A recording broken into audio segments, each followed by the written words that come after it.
You've heard me say it many times about our children, but it's true. They're all our children. And the reason you're the teachers of the year is because you recognize that. They're not somebody else's children. They're like yours when they're in the classroom. My kids from last year are now in 5th grade, and they come visit me almost every day after school. And a lot of them are queer because I am queer, and they figured it out, and so I've become their safe space. And today they found my Guess Who, and they started playing Guess Who, but they didn't play it the normal way. How did they play it? They used things like, this person looks like a lesbian baddie who's gonna come over and make you dinner. Well, which one of these characters is a lesbian baddie that's gonna come over and make you dinner? Oh, Olivia is? Oh, great. Which character just looks gay? Well, meet Mike. These kids, I'm so happy that they are figuring out who they are and that they're happy with who they are and that they found a safe place. But man, I could never imagine being in 5th grade saying these things out loud, even though I know they're all okay. I grew up super religious where nothing was okay.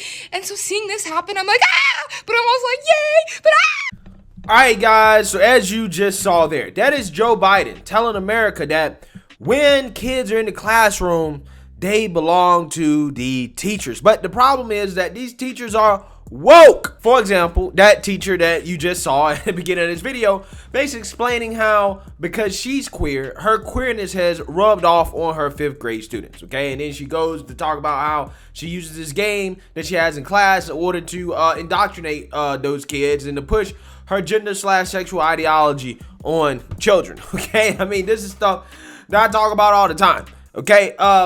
But, you know, people in the Democrat Party will still tell you that, hey, you know, this doesn't exist, this is a conspiracy, it's made up, blah, blah, blah, blah, whatever, right? So, guys, we've already been over the teachers that are, like, overtly pushing this stuff on kids in the classroom, just flat out trying to teach it. But what I want to talk about here today is a video from a parent, a Colorado mom, who actually exposed a school and how the school's GSA club was being used to indoctrinate children and essentially tell kids not to trust their parents, while also, again, pushing the woke gender/sexual ideology on kids. And I want to talk about this because I think that this is going to be the new frontier, as a lot of these teachers are probably going to get smart about this stuff, and they're going to be like, you know what, let me stop posting this stuff on social media. Let me stop being overt about it in class.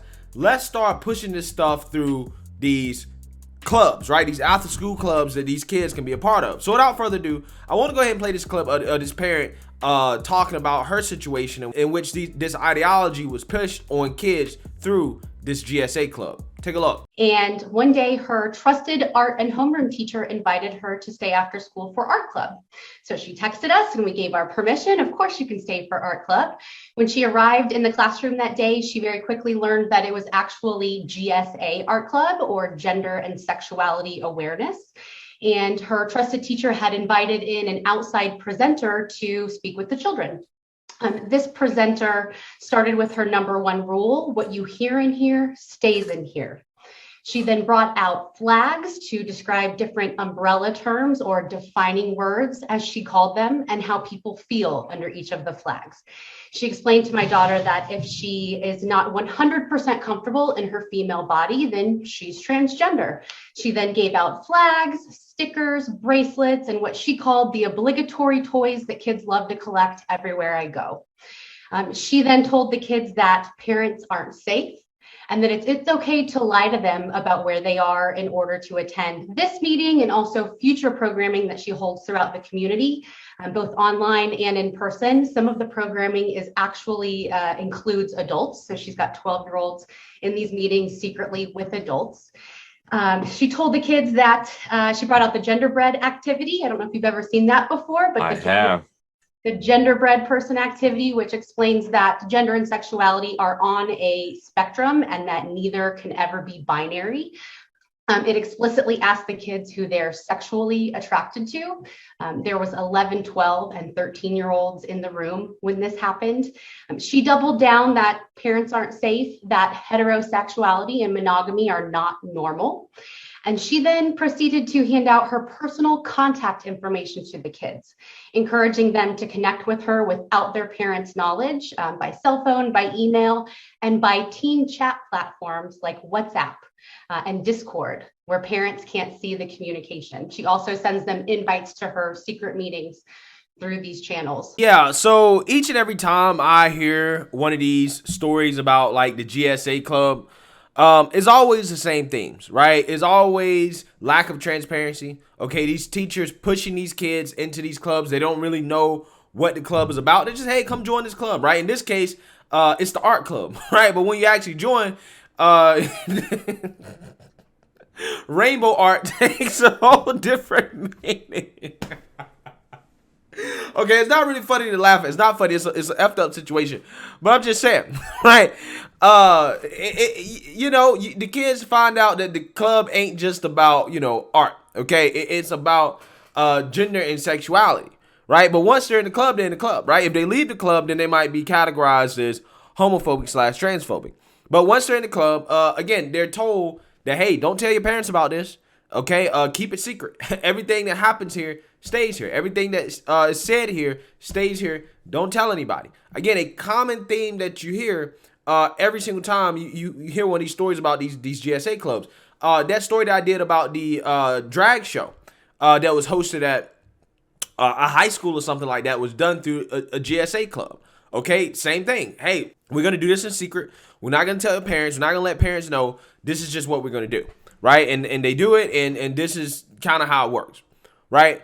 So, again, with that being said, you have all types of other things as well, too, being pushed. Right. In these clubs. Right. Like telling these kids, that, hey, if you're not 100% comfortable with your sex at birth, then, you might be transgender, and they'll probably try to explore with kids, what that means and to push them in uncomfortable situations, maybe decide that, hey, I'm non-binary, right? Or I might actually, not be a girl or a boy or whatever, right? Again, this is what is happening in school. The most messed up part about it is the fact that they're openly trying to turn kids against their parents, right? They're telling kids, don't trust your parents.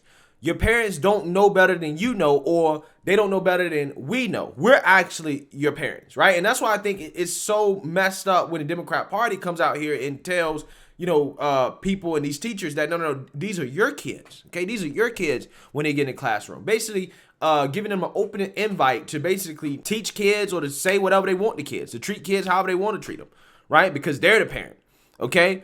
Again, this is an official position in the Democrat Party. This is what they're supporting.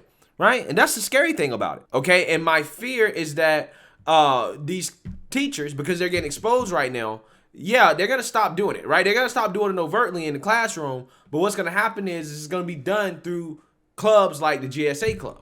Okay. They're going to disguise the club as something that is not.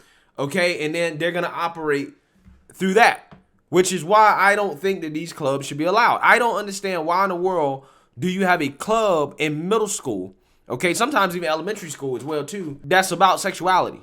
I really don't understand. I really don't get it, right? Why do you have a club specifically designed to talk about sex? I mean, that's what the club is about, right? Why do you have that in school? I don't understand it. I don't get it, okay? To me, I just think it's unnecessary. It doesn't have anything to do with academics. It doesn't have anything to do with anything outside of kids talking about stuff that they probably shouldn't be talking about, okay? But to me, it is becoming very obvious and clear that this is just one of those clubs that teachers are going to try to operate through because the walls are closing in on them, right? Where they can't do it out overtly in the classroom anymore. So that's why they're going to do it in these after school clubs. So that is all to say. The reason why I'm doing this video is just, hey, if you're a parent or whatever and you're concerned about this stuff, watch out for these clubs, man. I believe that these clubs are going to be the main operating grounds that these teachers are going to use in order to continue to push their woke ideology on kids. Now that the jig is up, right, in regards to doing it in the classroom. So let me know what you guys think. Make sure you like, comment, and subscribe. Most importantly, share a Black conservative perspective. Peace.